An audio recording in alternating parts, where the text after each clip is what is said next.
అబ్బా ఏమే నా మొహాన్ని కాపీ నీళ్ళు కొట్టేది ఉందా లేదా?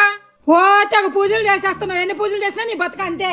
ఈ ఇంట్లో పొద్దున్నే అన్ని కాఫీ నీళ్ళు ఇవ్వడానికి కూడా నాకెవ్వరు లేరు. ఓ అమ్మగారు మహారాణి తెల్లారి పొద్దెక్కేదాకా పడుకుంటది. లేచి నేరుగా పూజ గది లేకపోయి పూజలు చేసేసరికి ఈ టైం అయిద్ది. అయిపోయింది అత్తయ్య గారు, ఇచ్చేస్తాను. అయినా పొద్దునే 5 గంటలకే లేస్తున్నాను. ఈరోజు శుక్రవారం కదా, ఇంట్లో పనులన్నీ చేసుకుని పూజ చేసుకునేసరికి లేట్ అయిపోయింది. కాఫీ రెడీగానే ఉంది, కప్లో పోసి ఇచ్చేయడమే. ఒక్క నిమిషం.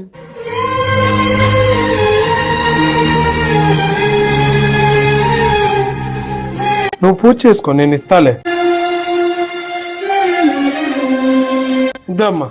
ఏంట్రా కాఫీ దాన్ని తీసుకురమ్మంటే నువ్వు తీసుకొచ్చు. నువ్వు పెళ్ళానికి ఇంత కూడా నొప్పి తగలనీ కదా, ఆడంగిలోళ్ళ తయారవుతున్నావు రోజు రోజుకి. అది కాదమ్మా. లోపలికి వెళ్ళా. సరే అమ్మా.